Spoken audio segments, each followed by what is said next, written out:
नमस्कार साथियों, स्वागत है आपका अपने परिवार एग्जामपुर पर। हम हैं एग्जामपुर, कलम से क्रांति। मैं अजीत। प्यारे साथियों, एक बार फिर से हाजिर हूँ आपकी सेवा में। आज हम लोग दोस्तों बात करेंगे मेरे मित्रों यूपी ट्रिपल एससी के बारे में, जो हम लोग बहुत शानदार तरीके से पढ़ रहे हैं। साथियों आप लोग देखेंगे जो आज हम करने वाले हैं यूपी ट्रिपल एससी लेखपाल वीडियो, बहुत शानदार आप लोगों के लिए बहुत ही बेहतरीन क्वेश्चंस में लेकर आया हूं। प्यारे साथियों, जीके के उम्मीद करता हूं आप लोग ध्यान से समझेंगे। जीके के टॉप 25 क्वेश्चंस हम लोग आज करने वाले हैं। उम्मीद करूंगा कि आप लोग शानदार तरीके से इसको पढ़ेंगे, मेहनत करेंगे, अच्छे से आप लोग सभी जवाब भी देंगे। दोस्तों तो जल्दी से जल्दी लाइव आएँ प्यारे साथियों, वीडियो को शेयर करें, चैनल को सब्सक्राइब करें।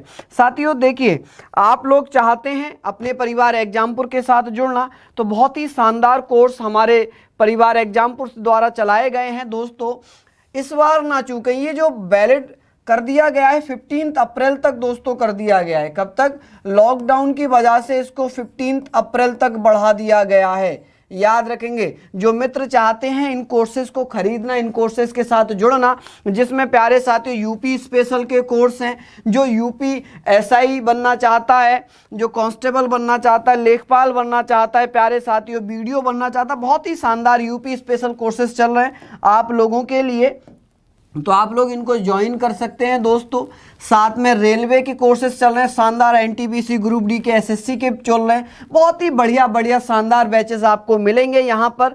दोस्तों ये केवल मात्र आप लोगों को दिए जा रहे हैं दोस्तों 1100 रुपये में। कितने रुपए में? 1100 रुपये में आपको 34 कोर्स मिलेंगे। आज हम लोग दोस्तों कुछ इंपॉर्टेंट क्वेश्चंस करने वाले हैं। देखिए बहुत बढ़िया क्वेश्चन है, लिखा है दुनिया का सबसे छोटा देश कौन सा है। दोस्तों इसे हम देश ना कह के राज्य भी कह सकते हैं।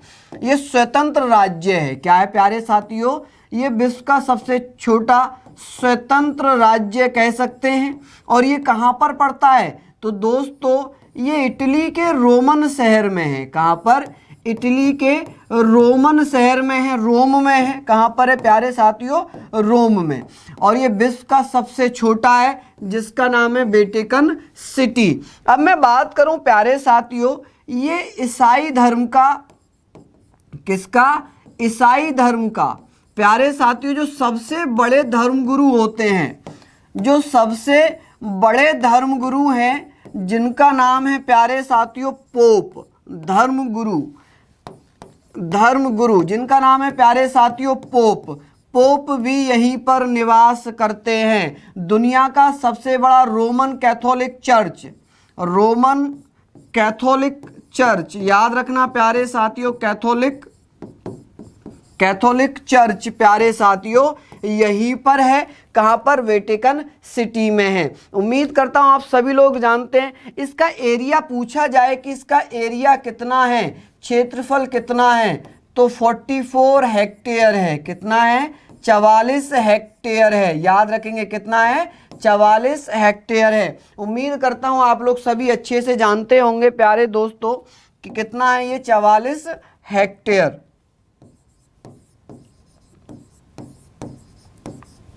ठीक है, याद रखेंगे तो इसका आंसर हो जाएगा वेटिकन सिटी। बहुत ही बढ़िया क्वेश्चन था, सिंपल क्वेश्चन था, आप लोग सभी जानते हैं, और मैं डिटेल्स में इनकी जानकारी आप लोगों को दे रहा हूं। चलिए अगला प्रश्न आप लोगों के स्क्रीन पर है कि सिंधु घाटी, सिंधु सभ्यता में घोड़े की अस्थियों के अवशेष कहां से मिले हैं। सभी मित्र मेरे जानते हैं, इसका जल्दी से आंसर दीजिए। इसका आंसर क्या होगा प्यारे साथियों? जल्दी आंसर दे दीजिए इसका। तो अगर मैं बात करूं प्यारे साथियों इसके बारे में, तो एक जगह है, आप जानते हैं कि घोड़े के दांत कहां से मिले हैं। ये भी क्वेश्चन कई बार पूछा गया है कि घोड़े के दांत कहां से मिले हैं प्यारे साथियों, और घोड़े की मूर्तियां, मृण्ड मूर्तियां कहां से मिली हैं। तो जो मिट्टी की मूर्तियां बनी हुई थी ये कहां से मिली हैं, तो ये प्यारे साथियों कहां से और ये कहां से। पहले तो हम क्वेश्चन की बात कर लेते हैं। सभी मित्र मेरे देखेंगे इस क्वेश्चंस के बारे में, तो कहां से प्राप्त हुए हैं प्यारे दोस्तों? सुरकोटदा से। कहां से प्राप्त हुए हैं? सुरकोटदा से। बहुत ही बढ़िया क्वेश्चन है, आप लोग समझें इस क्वेश्चंस के बारे में जी। बहुत बढ़िया मित्र, इसका क्या हो जाएगा? सुरकोटदा। अब मैं बात करूं दोस्तों, यहां पर मैंने लिखा है घोड़े के दांत, तो राणा घुंडई से प्राप्त हुए। कहां से? राणा घुंडई से प्राप्त हुए हैं, याद रखेंगे। अच्छा, घोड़े की मृद मूर्तियां कहां से मिली हैं? तो ये मिली हैं लोथल से। कहां से? लोथल से। बनावली लिखा हुआ है कि बनावली की खोज कब हुई? तो प्यारे साथियों, अगर आपसे पूछा जाए कि बनावली, जो बहुत ज़्यादा पूछा जाता है, इसकी खोज 1974 में हुई थी और रविंद्र सिंह के द्वारा इसकी खोज की गई, रविंद्र बिष्ट के द्वारा। किसके द्वारा? रविंद्र बिष्ट के द्वारा। किसके द्वारा मेरे मित्रों? रविंद्र बिष्ट के द्वारा इसकी खोज की गई है। चहुंदलों के बारे में आप लोग बताएंगे कि 1931 में एन गोपाल मजूमदार के द्वारा चहुंदलों की खोज की गई। 1931 में एम मजूमदार यानी कि एम गोपाल मजूमदार के द्वारा चहुंदलों की खोज की गई थी।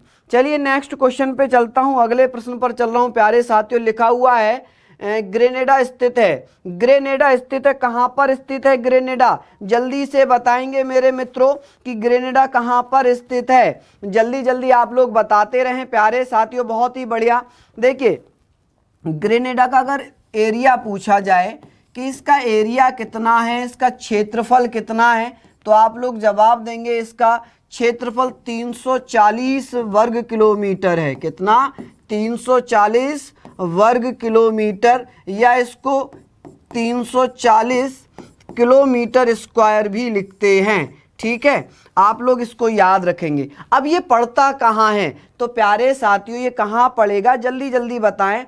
अटलांटिक सागर, अटलांटिक महासागर और किस किस के मध्य में है प्यारे साथियों? अटलांटिक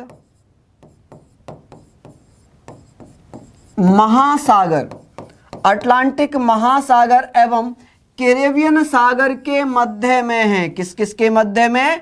अटलांटिक महासागर और कैरेबियन सागर के मध्य में स्थित है, जिसका एरिया है 340 वर्ग किलोमीटर। अब ये किसके उत्तर में पड़ता है? पूछा जाता है ग्रेनेडा किसके उत्तर में है? किसके उत्तर में है ये? नॉर्थ साइड किसके है? किसकी नॉर्थ साइड में है? तो प्यारे साथियों जल्दी से बताएं मेरे मित्रों, त्रिनाड के। किसके? त्रिनाड के, त्रिनिदाद के। आप लोग याद रखेंगे कहां पर?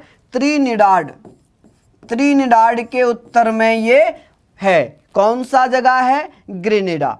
चलिए नेक्स्ट क्वेश्चन की तरफ चलेंगे। अगला क्वेश्चन देखिए दोस्तों, आप लोगों को क्वेश्चन टफ जरूर लगेंगे, लेकिन बहुत ही महत्वपूर्ण क्वेश्चन है, बहुत ही महत्वपूर्ण क्वेश्चन है आप लोगों के लिए। मैं उम्मीद करता हूं बहुत ही शानदार तरीके से आप लोग इसको पढ़ें।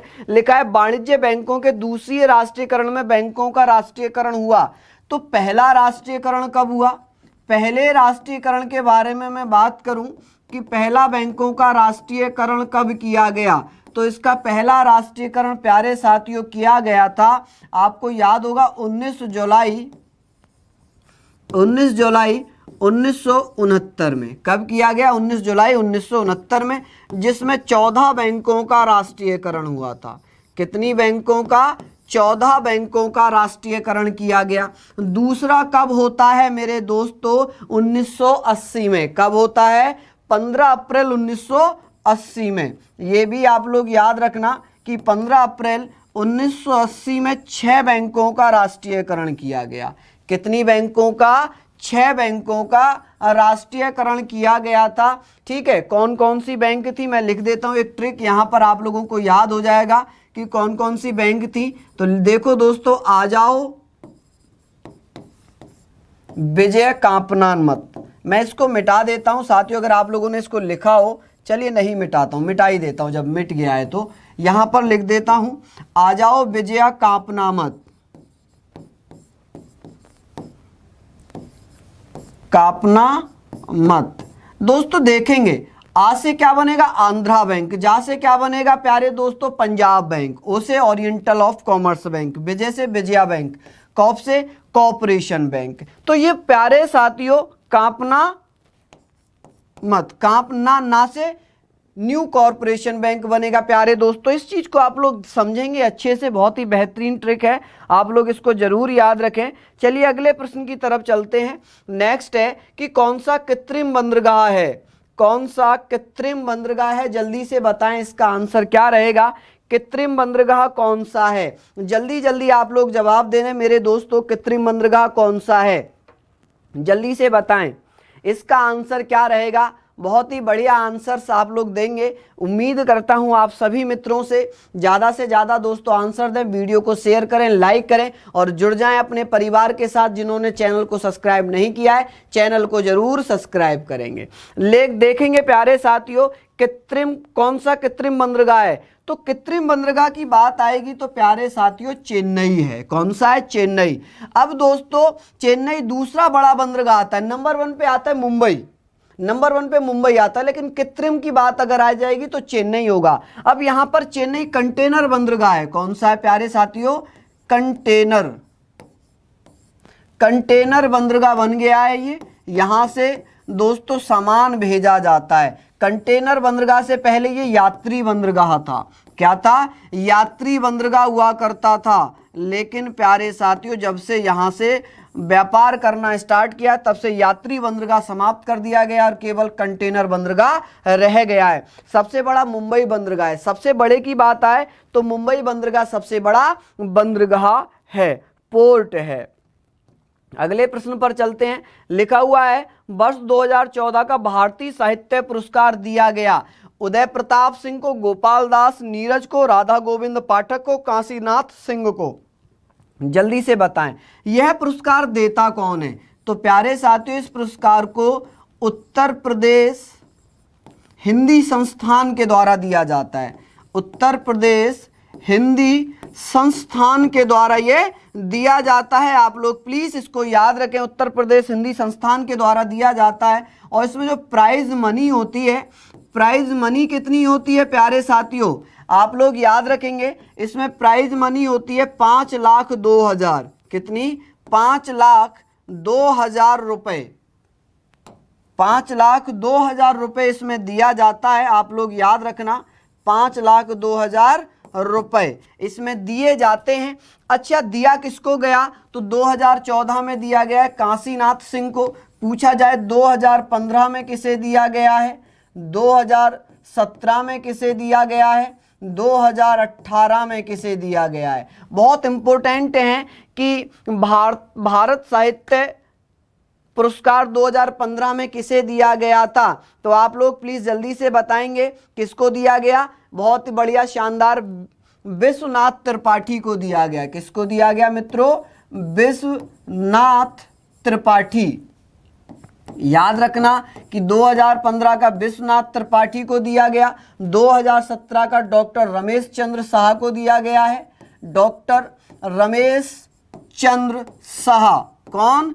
डॉक्टर रमेश चंद्र शाह। 2018 का किसे दिया गया है? तो 2018 का उषा किरण खान को दिया गया है। उषा किरण खान को दिया गया है। याद रखना उषा किरण खान को दिया गया है। ठीक है प्यारे साथी, इंपॉर्टेंट क्वेश्चन है ये, जरूर आप लोग याद रखना, बहुत ही महत्वपूर्ण है, ये पूछे भी जाते हैं तो इसको आप लोग प्लीज याद रखें अच्छे से। ठीक है, कितनी धनराशि दी जाती है? तो 5,02,000 ओनली। ठीक है, कौन देता है? उत्तर प्रदेश हिंदी संस्थान के द्वारा दिया जाता है। चलिए अगले प्रश्न पर चलेंगे दोस्तों। हम डीपली पढ़ रहे हैं, आप लोग इसको देखें। लिखा है कि महाद्वीप जिसे the land of golden please के नाम से जाना जाता है, कहां पर है? यूरोप को, एशिया को, अफ्रीका को, ऑस्ट्रेलिया को? Golden, the land of golden please क्यों कहा गया है इसको? दोस्तों ऊन ज्यादा होने के कारण, विश्व में सबसे ज्यादा ऊन का उत्पादन किया जाता है। सबसे ज्यादा ऊन का उत्पादन जिसमें किया जाता है उसी को कहा गया है the land of golden please. जल्दी जल्दी बताएं इसका आंसर क्या होगा। सभी मित्रगण जानते हैं। अच्छा कपास के बारे में तो आप लोग जानते ही होंगे कि कपास सबसे ज्यादा कहां पर होती है? तो कपास सबसे ज्यादा प्यारे साथियों भारत में होती है। कहां पर? भारत में। लेकिन अगर पूछा जाए ऊन, तो ऊन के मामले में दोस्तों ऑस्ट्रेलिया आता है। ऑस्ट्रेलिया महाद्वीप में सबसे ज्यादा ऊन होती है, इसीलिए उसे the land of golden fleece कहा गया है। ठीक है, याद रखेंगे। उम्मीद कर रहा हूं आप लोग भी अच्छे से आंसर दे रहे हैं। जो लोग ऑस्ट्रेलिया दे रहे हैं एकदम सही आंसर है उनका। ठीक है दोस्तों, उम्मीद है आप लोग बढ़िया से इसको पढ़ रहे हैं, मेहनत कर रहे हैं, जवाब दे रहे हैं, और जो जवाब नहीं दे पा रहे हैं प्लीज उन्हें पढ़ने की आवश्यकता है। और ये केवल मॉक टेस्ट चल रहा है ये देखने के लिए कि आपको कितना आता है कितना नहीं आता। और ये जो क्वेश्चंस मैं आज लाया हूं ये 2014 से हैं, 2014 से लेकर 2019 तक यूपी में होने वाले एग्जाम्स के हैं। यूपी ट्रिपल एससी ने जो भी एग्जाम्स कराए हैं वो क्वेश्चन पिछले 5 सालों के मैंने यहाँ पर लिए हैं। उम्मीद करूंगा आप लोग इसको देखेंगे। ठीक है, हम इसको देखते हैं अगले प्रश्न पे। अगला प्रश्न कौन सा है, लिखा है क्वेश्चन नंबर 8 यहाँ पर कि निम्न में से कौन सा उत्तर प्रदेश का शास्त्रीय नृत्य है। शास्त्रीय नृत्य के बारे में बात करेंगे, जल्दी जल्दी बताएंगे इसका आंसर क्या होगा।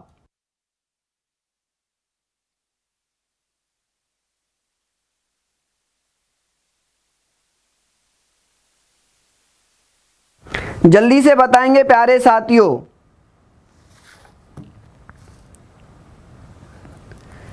देखिए मैं एक एक करके लिख देता हूं यहां पर। कथकली कहां का है प्यारे साथियों, केरला का। कहां का, केरल का। भांगड़ा पंजाब का है। कहां का है प्यारे साथियों, पंजाब। कथक उत्तर प्रदेश का है। कहां का है, उत्तर प्रदेश का। और कुचिपुड़ी आंध्र प्रदेश का। कहां का साथियों, आंध्र प्रदेश का। देखेंगे दोस्तों हम लोग इनको याद कैसे करेंगे। देखो दोस्तों जो उत्तर प्रदेश का है कथक, ये प्यारे साथियों बहुत महत्वपूर्ण है। इसे 2 घरानों के नाम से भी जाना जाता है। एक तो है लखनऊ घराना। कौन सा, लखनऊ घराना।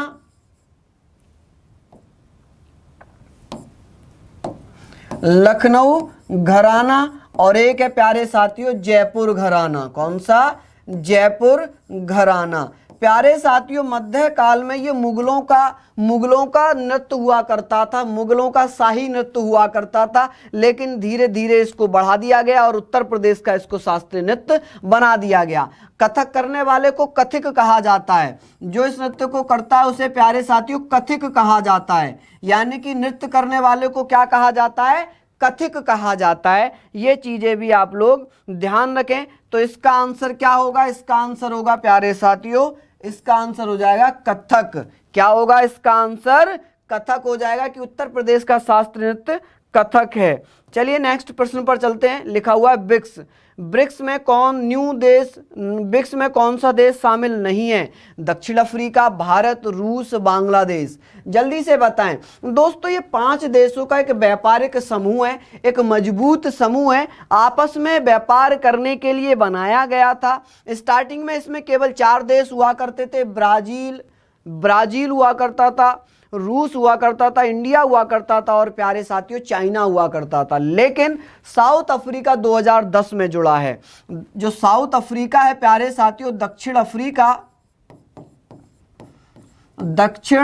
अफ्रीका, इसमें प्यारे साथियों 2010 में जुड़ा है। कब जुड़ा ये, 2010 में। इसकी स्थापना कब हुई, ब्रिक्स की स्थापना की बात हो तो दोस्तों 2001 में हुई है। कब हुई है, 2001 में। इसका मुख्यालय कहां पर है, मुख्यालय की बात आए तो आप लोग क्या जवाब देंगे कि ब्रिक्स का मुख्यालय कहां पर है। तो प्यारे साथियों संघाई में है। कहां पर, संघाई। चीन का जन्मदाता, कोरोना वायरस का जन्मदाता है ना चीन, वहां पर है प्यारे साथियों इसका मुख्यालय। संघाई चीन में पड़ता है। अच्छा, इसके लिए एक बैंक बनाया गया, न्यू डेवलपमेंट बैंक बनाया गया है। इसकी स्थापना 2014 में की गई है। कब की गई, 2014 में न्यू डेवलपमेंट बैंक बनाई गई है। इनमें आपस में 5 देशों को सहयोग करने के लिए एक बैंक बनी है जिसे न्यू डेवलपमेंट बैंक के नाम से जाना गया है। लिख देता हूं मैं आप लोग, न्यू डेवलपमेंट बैंक। प्यारे साथियों इसकी स्थापना कब की गई, 2014 में की गई। इसका अध्यक्ष किसे चुना गया है, इसका अध्यक्ष कौन है।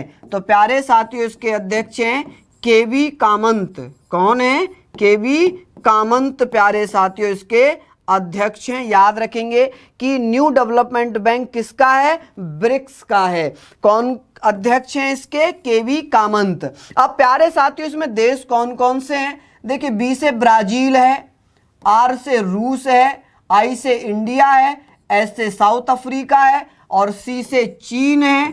सी से क्या है? चीन है। और प्यारे साथियों बी से क्या है? ब्राजील है। यानी कि कितने देश हो गए? 1 2 3 4 5। बांग्लादेश इसमें शामिल नहीं है, बांग्लादेश इसमें शामिल नहीं होगा। उम्मीद करता हूं ये क्वेश्चंस भी आपको पसंद आएंगे। दोस्तों अगर पसंद आए तो लाइक शेयर जरूर कर देना। लिखा है, बहुत ही बढ़िया क्वेश्चन है कि किस समिति ने त्रिस्तरीय पंचायत प्रणाली की अनुशंसा की थी? जल्दी से बताएंगे कौन सी समिति का गठन किया गया था जिसने 3 स्तर पर पंचायत को बांटने की बात की थी? तो दोस्तों त्रिस्तरीय क्या थी? एक तो ग्राम स्तर पर, एक ब्लॉक स्तर पर और एक जिला स्तर पर। ये 3 स्तर बंटे थे। ग्राम पर प्यारे साथियों ग्राम पंचायत, क्या बनना था? ग्राम पंचायत की बात हुई थी। इस पर प्यारे साथियों पंचायत समिति की बात हुई थी। किसकी? पंचायत समिति की। याद रखेंगे पंचायत समिति के बारे में यहां पर बात हुई है। समिति। और दोस्तों जिला पर जिला परिषद की बात हुई थी। जिला परिषद। इसकी संस्तुति प्यारे दोस्तों बलवंत राय मेहता समिति ने की थी। इसकी स्थापना कब हुई है? 1957 में। ठीक है। क्वेश्चन पूछा जाता है कि दिनेश गोस्वामी समिति का संबंध किससे है? तो चुनाव सुधार से।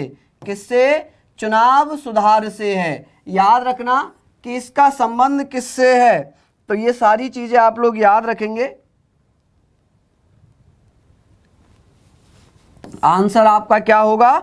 आंसर हो जाएगा आपका ये। लेकिन पूछा जाए कि इसका संबंध किससे है? संबंध पूछा जाए दिनेश गोस्वामी समिति का तो चुनाव सुधार से, जो कि हर बार क्वेश्चन पूछा जाता है। चुनाव सुधार से किसका संबंध है? दिनेश गोस्वामी समिति का। लक्ष्मीमल समिति का गठन कब हुआ? 1986 में। अशोक मेहता समिति 1977 में। ये सारी चीजें आप लोग याद रखना। अशोक मेहता समिति ने पंचायत व्यवस्था को 2 भागों में बांटने की बात की थी। ठीक है दोस्तों, चलिए नेक्स्ट क्वेश्चन पे चलेंगे। बहुत ही बढ़िया क्वेश्चंस हैं। 11 क्वेश्चन। हृदय योजना का संबंध है। हृदय, आप लोग समझेंगे हृदय योजना क्या है। अगर इसकी स्पेलिंग लिखी जाए तो ऐसे लिखी जाएगी, हृदय योजना। हृदय योजना क्या है प्यारे साथियों? इसका क्या आंसर होगा? हृदय योजना किस लिए बनाई गई थी? हेरिटेज सिटी डेवलपमेंट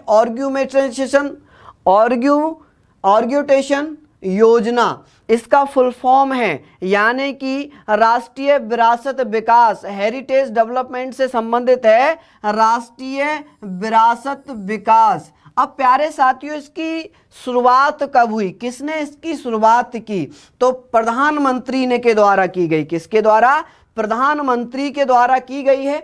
सभी मित्र जानते हैं, लेकिन हुई कब? मेन चीज ये है कि इसकी स्थापना कब हुई? तो 21 जनवरी को। कब? 21 जनवरी 2015 को इसकी स्थापना की थी पीएम के द्वारा। पीएम नरेंद्र मोदी के द्वारा। ठीक है दोस्तों, किसके द्वारा? नरेंद्र मोदी जी के द्वारा। ठीक है, याद रखेंगे नरेंद्र मोदी जी ने इसको स्टार्ट किया था। इसका उद्देश्य ये था कि जो विश्व विरासत हैं उनको दोस्तों सुधार करना, उनकी मरम्मत करवाना और उनकी देखरेख करवाना। ठीक है। अब प्यारे साथियों इसके अंतर्गत कुल कितने शहरों को चुना गया? तो इस योजना के अंतर्गत कुल 12 शहरों को चुना गया है। कितने शहरों को? 12 शहरों को चुना गया है। याद रखेंगे कितने शहरों को चुना गया है? 12 शहरों को चुना गया है। तो हेरिटेज सिटी डेवलपमेंट ऑर्गेनाइजेशन योजना इसको कहा जाता है। ठीक है दोस्तों, उम्मीद करता हूं आप लोग इसको समझ गए होंगे। अगले प्रश्न पर चलता हूं। क्वेश्चन नंबर 12 है आप लोगों के स्क्रीन पर। वैश्विक स्तर पर प्रथम अंतर्राष्ट्रीय योग दिवस कब मनाया गया? बहुत ही इंपॉर्टेंट क्वेश्चन हो सकता है, बहुत ही बढ़िया इंपॉर्टेंट क्वेश्चन हो सकता है कि यूएनओ ने कब इसके बारे में दोस्तों घोषणा की कि इसको मनाया जाएगा। देखिए मेरे प्यारे साथियों, 27 सितंबर 2014 को, 27 सितंबर 2014 को प्रधानमंत्री के द्वारा, भारतीय प्रधानमंत्री के द्वारा महासभा में, कहाँ पर? यूएनओ की महासभा में प्यारे साथियों ये विचार रखा गया कि 21 जून को अंतर्राष्ट्रीय योग दिवस बनाना चाहिए। तो प्यारे साथियों जो प्रस्ताव रखा, किसने रखा? कहाँ पर? यूएनओ की महासभा में। यूएनओ की महासभा में यह प्रस्ताव इंडियन पीएम ने रखा था, भारतीय प्रधानमंत्री ने रखा था, और दोस्तों फिर इसने घोषणा की कि 21 जून 2015 को अंतर्राष्ट्रीय योग दिवस मनाया जाए। और 21 जून को नई दिल्ली के राजपथ पर, कहाँ पर? नई दिल्ली के राजपथ पर, ठीक है, कहाँ पर? नई दिल्ली में राजपथ पर प्यारे साथियों योग दिवस मनाया गया, जिसमें 84 देशों के अतिथि आए थे। कितने देशों से? 84 देशों के अतिथियों ने हिस्सा लिया था। कितने लोगों ने हिस्सा लिया? 84 देशों के अतिथियों ने, गणमान्य लोगों ने हिस्सा लिया, और 21 जून को अंतर्राष्ट्रीय योग दिवस के रूप में भारत में मनाया गया। कब मनाया गया? 21 जून 2015 को। लेकिन प्रस्ताव कब रखा गया? 27 सितंबर 2014 को। कहां पर? यूएनओ के महासभा में। उम्मीद करूंगा आप लोग अच्छे से समझ रहे हैं, बेहतरीन तरीके से पढ़ रहे हैं, और ज़्यादा मेहनत करें ताकि आप लोगों को प्यारे साथियों ये बहुत ही शानदार तरीके से हो। अब ये पूछा जाता है कि 27 सितंबर 2014 को ऐसा यूएनओ में क्या हुआ? तो प्यारे साथियों 69वां सत्र चल रहा था यूएनओ का। जो सेशन था 69वां सेशन चल रहा था। कौन सा सेशन था? 69वां सेशन चल रहा था। महासभा की बैठक चल रही थी 69वीं।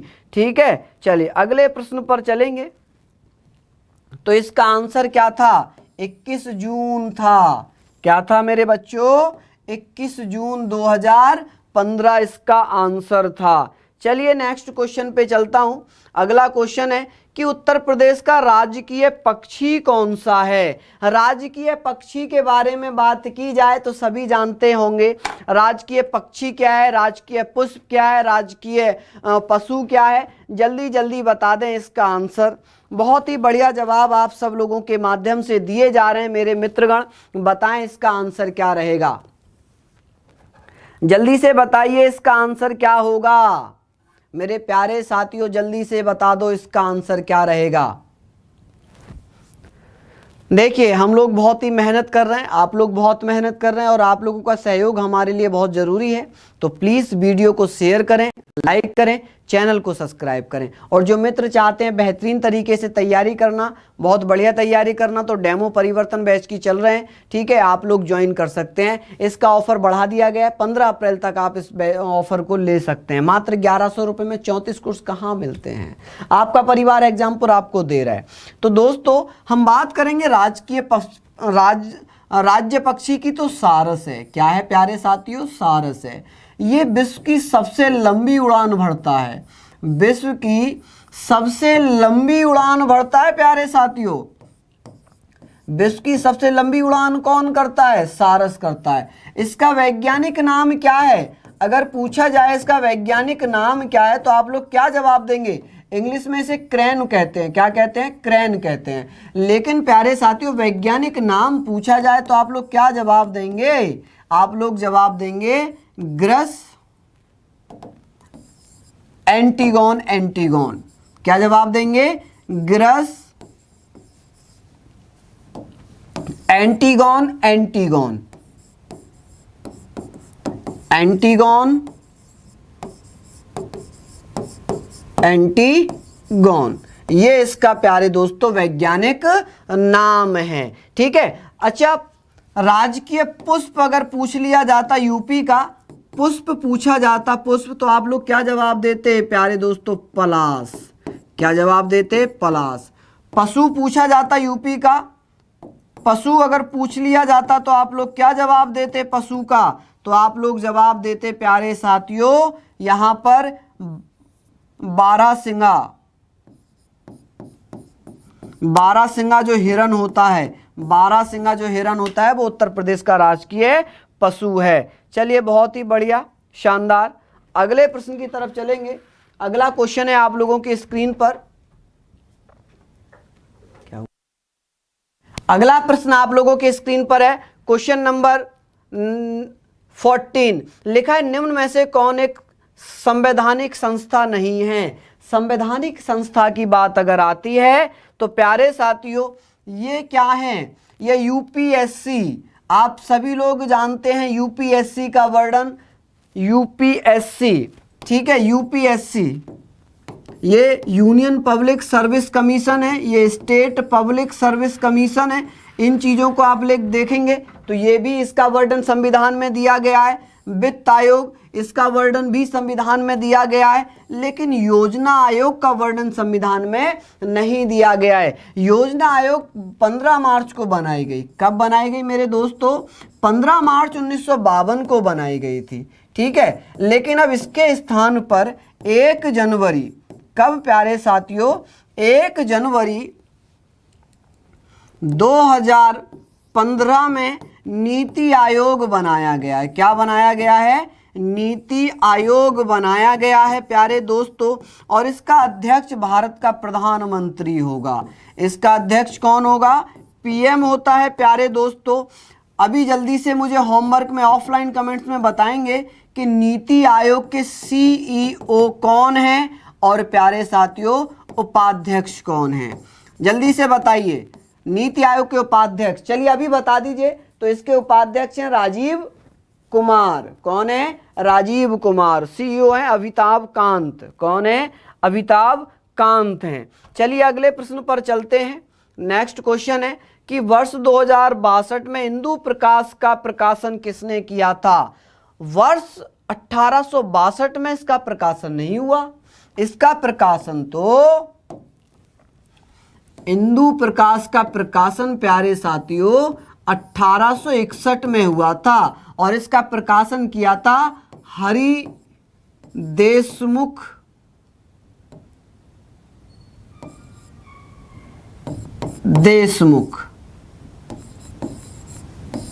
किसने किया था प्यारे साथियों इसका प्रकाशन? हाँ जी, तो गोपाल हरि देशमुख ने इनका प्रकाशन किया था। यहां पर मैं लिख देता हूं प्यारे साथियों, गोपाल हरि देशमुख के द्वारा प्रकाशन किया गया। अब ऑप्शन में तो ऐसा कुछ दिखा नहीं है, लेकिन एक चीज याद रखना कि 1862 में प्यारे साथियों इसका संपादन हुआ था। और संपादन किसने किया? 2 भाषाओं में छपता था ये, 2 भाषाओं में इसका संपादन हुआ इस पत्रिका का। एक साप्ताहिक पत्रिका थी ये। कैसी पत्रिका थी? साप्ताहिक पत्रिका थी, जिसका प्रकाशन 2 भाषाओं में 1862 में किया गया। कब किया गया? 1862 में। और किसने? गोविंद रानाडे द्वारा किया गया, जस्टिस रानाडे। तो इसके अनुसार इसका आंसर जस्टिस रानाडे हो जाएगा। दोस्तों यहां पर संपादन अगर होता तो क्वेश्चन ज्यादा अच्छा लगता कि इसका संपादन 1862 में किसने किया, तो संपादन तो जस्टिस रानाडे ने किया। लेकिन प्रकाशन की बात आएगी तो इसका प्रकाशन 1861 में हुआ है और गोपाल हरि देशमुख के द्वारा किया गया है। किसके द्वारा? गोपाल हरि देशमुख के द्वारा इसका प्रकाशन किया गया है। तो आंसर हमें यही चुनना पड़ेगा, यही आंसर हमें इसका चुनना पड़ेगा। चलिए नेक्स्ट क्वेश्चन पे चलते हैं। क्वेश्चन नंबर 16 है, बहुत ही बढ़िया क्वेश्चन है, जल्दी से बताएं। मेरे शहर से जुड़ा हुआ क्वेश्चन है, बताएंगे इसका क्या आंसर होगा। जल्दी जल्दी बता दें प्यारे साथियों इसका आंसर क्या रहेगा। रामपुर है, आगरा है, कानपुर है, कहां पर है? लखनऊ में है। जल्दी से बताएंगे इसका आंसर क्या रहेगा। जल्दी जल्दी बता दीजिए मेरे दोस्तों। तो चलिए मैं बताता हूं। तो डॉक्टर भीमराव अंबेडकर लाइब्रेरी रामपुर में है, उत्तर प्रदेश के रामपुर में, जहां से मैं बिलोंग करता हूं, मेरा डिस्ट्रिक्ट होम टाउन रामपुर है। तो प्यारे साथियों रामपुर में यहाँ पर बहुत शानदार लाइब्रेरी बनी हुई है, इसमें बहुत सारी किताबें रखी हुई हैं बाबा भीमराव अंबेडकर के लिए, ठीक है। इसको संग्रहालय भी बनाया गया और दोस्तों लाइब्रेरी यानी कि म्यूजियम भी है ये, लोग बाग इसे दूर दूर से देखने भी आते हैं और ये लाइब्रेरी है। यहाँ पर बहुत सारी किताबें हैं, लगभग 12,000 से ज़्यादा किताबें यहाँ पर रखी हुई हैं। तो उम्मीद करूँगा आप लोग भी घूम कर आएंगे, देखेंगे एक बार इसको दोस्तों। चलिए अब नेक्स्ट क्वेश्चन पे आगे चलता हूँ, इसमें कुछ खास नहीं करना है, बस याद रखना है कि इसका आंसर क्या होना चाहिए। नेक्स्ट चलते हैं कि अमीर खुसरो का जन्म कहाँ हुआ।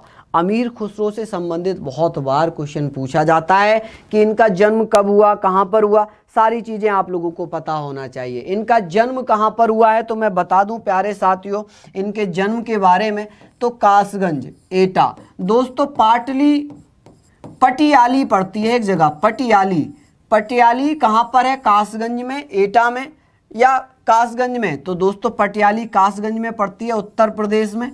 कहाँ पर, उत्तर प्रदेश में एक जगह पड़ती है, पटियाली गांव है कासगंज का, वहाँ पर इनका जन्म हुआ है। अच्छा अमीर खुसरो को प्यारे साथियों जनक कहा जाता है, किस किस का जनक, तबले का जनक कहा जाता है, कव्वाली का जनक कहा जाता है, गजल का जनक कहा जाता है। किसका, गजल का जनक कहा जाता है। याद रखना तबला, कव्वाली, गजल और प्यारे साथियों क्या कहा जाता है इनके बारे में।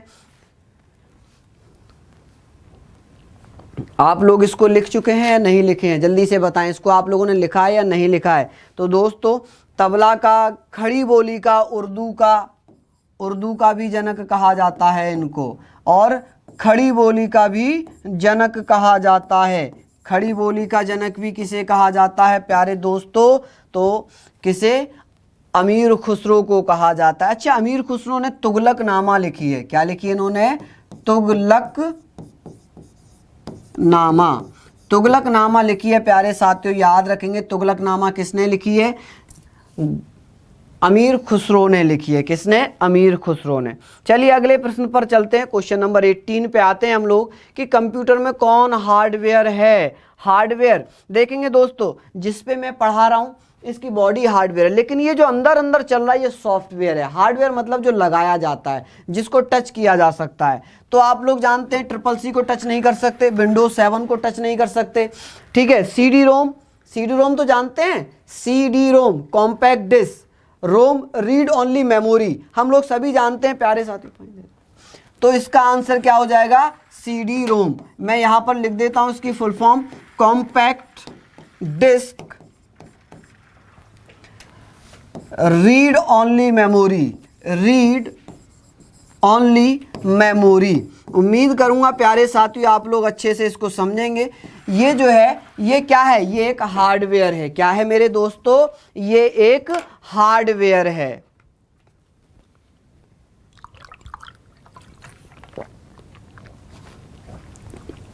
तो ये क्या है प्यारे साथियों, ये एक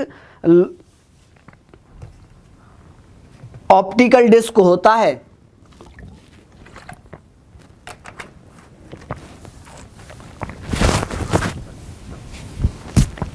कैसा होता है, पानी गिर गया थोड़ा। तो इसको क्या बोलते हैं दोस्तों, ये ऑप्टिकल डिस्क है जो कि लगाया जाता है, जिसमें दोस्तों हमारा सारा डेटा सेव रहता है। कंप्यूटर से संबंधित क्वेश्चन था, तो उम्मीद करता हूं आप लोग सभी कंप्यूटर चलाते हैं। ये भी कंप्यूटर से संबंधित क्वेश्चन है। यहाँ पर मैंने कहा ना कि जीके का टेस्ट चल रहा है आपका, तो इसमें सारे क्वेश्चंस आएंगे, सारे क्वेश्चंस यहाँ पर रहेंगे। जल्दी जल्दी बता दें इसका आंसर क्या है। जो इसका आंसर नहीं बता पाएगा, मैं समझता हूँ आज की डेट में उसे कुछ भी नहीं आता। जो कंप्यूटर के बारे में नहीं जानता है, समझ लो उसको कुछ नहीं आता, क्योंकि कंप्यूटर मस्ट है आज की डेट में किसी भी चीज़ को करने के लिए। टेक्नोलॉजी में अगर हम पिछड़े हुए हैं तो ये यकीन मानो ना कि हम बहुत पिछड़े हुए हैं। हम औरों से 20 साल पीछे हैं अगर हमें टेक्नोलॉजी नहीं आती तो। दोस्तों इसका आंसर हो जाएगा अर्थमेटिक लॉजिकल यूनिट। इसका प्रयोग कहां किया जाता है, जो गणितीय, प्यारे साथियों, जो गणितीय गणनाएं होती हैं, गणितीय गणनाएं करने के लिए इसका प्रयोग किया जाता है। ALU का, अर्थमेटिक लॉजिक यूनिट का प्रयोग किया जाता है। जो गणितीय काउंटिंग होती है, जो कैलकुलेशन चलती है, वो ALU के माध्यम से की जाती है। ठीक है प्यारे साथियों, चलिए नेक्स्ट क्वेश्चन की तरफ चलता हूं। लिखा हुआ है नवसृजित उच्च न्यायालय है, इनमें से हमें फाइंड आउट करना है। वैसे तो नया जो बना है 25वां बना है। नया कौन सा बना है? 25वां। और ये कब बना? ये बना 1 जनवरी 2019 को बनाया गया है। कहां पर? Andhra Pradesh high court. कौन सा? आंध्र प्रदेश हाई कोर्ट बना है। और ये कहां पर? आंध्र प्रदेश की राजधानी है अमरावती। कौन सी है? अमरावती। तो ये राजधानी अमरावती में 25वां बनाया गया, लेकिन हमें इनमें से चूज करना था। तो दोस्तों 2013 में 3 बने थे, मेघालय, मणिपुर और त्रिपुरा, यानी कि मेघालय, मणिपुर और त्रिपुरा। तो ये कहां पर बने प्यारे साथियों? ये 2013 में बनाए गए। कब बनाए गए? 2013 में। तो वर्तमान में कितने हाई कोर्ट हैं? 25 हाई कोर्ट हैं। कितने हैं? 25। उत्तर प्रदेश के मुख्य न्यायाधीश का नाम बताएं। उत्तर प्रदेश के मुख्य न्यायाधीश का नाम बताइए। चलिए जल्दी से नाम बताइए।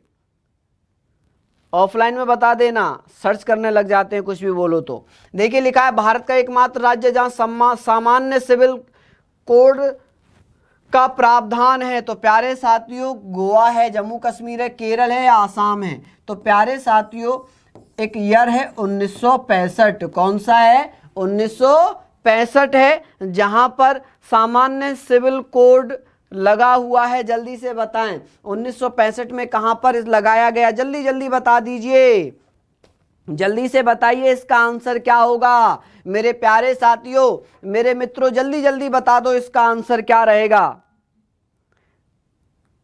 चलिए मैं ही बता देता हूं इसका आंसर क्या होगा प्यारे साथियों। तो इसका आंसर हो जाएगा गोवा। कहां पर ये लगाया गया था? समान सिविल कोड प्यारे साथियों, समान सिविल कोड या संरक्षण अधिनियम 1965 में गोवा में लगाया गया था। कहां पर लगाया गया? सर्वप्रथम गोवा में। चलिए बहुत अच्छा, 2016 का क्वेश्चन पूछ लिया है। 2019 का नहीं पूछा, 2016 का पूछा है कि गणतंत्र दिवस 2016 के समारोह में मुख्य अतिथि कौन था? जल्दी से बताएंगे। और 2016 में कौन सा गणतंत्र दिवस मनाया गया था? गणतंत्र दिवस यानी कि 26 जनवरी 2016 को भारत में चीफ गेस्ट बनकर कौन आया था? जल्दी से बताएंगे। और कौन सा हुआ था 2016 में? तो 2016 में प्यारे साथियों 67वां हुआ था। कौन सा हुआ था? 67वां गणतंत्र दिवस, रिपब्लिकन डे बनाया गया था। ठीक है, तो आया था फ्रांसवा ओलांद। कौन आया था? फ्रांसवा ओलांद आया था प्यारे साथियों।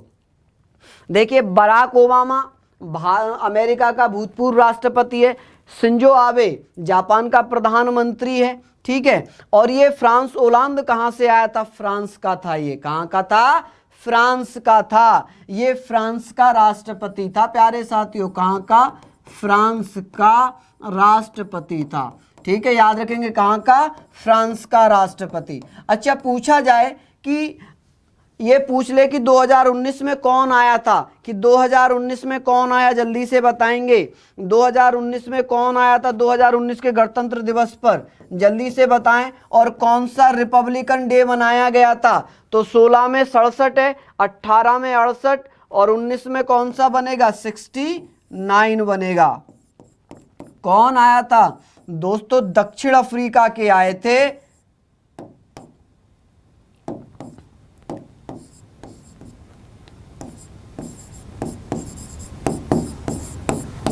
दक्षिण अफ्रीका के राष्ट्रपति क्या नाम था? Cyril Ramaphosa. क्या नाम हो जाएगा उनका? Cyril Ramaphosa. सिरिल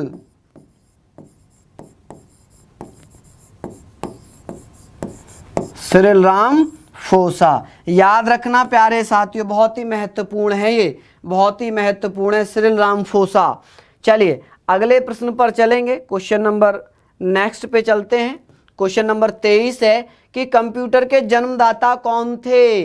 बहुत अच्छा क्वेश्चन है, कंप्यूटर के जन्मदाता कौन थे? आप लोग देखेंगे प्यारे साथियों, कंप्यूटर के जन्मदाता के बारे में हम लोग बात कर रहे हैं, तो इसको आप लोग जरूर देखना। देखिए सॉरी 1837 में प्यारे साथियों कंप्यूटर बनाया चार्ल्स बेबेज के द्वारा। किसके द्वारा? चार्ल्स बेबेज के द्वारा। याद रखें, चार्ल्स बेबेज ने प्यारे साथियों क्या बनाया था? एक कंप्यूटर बनाया था। कौन सा कंप्यूटर बनाया? द एनालिटिकल, क्या बनाया प्यारे साथियों उसने? The analytical engine, the analytical engine.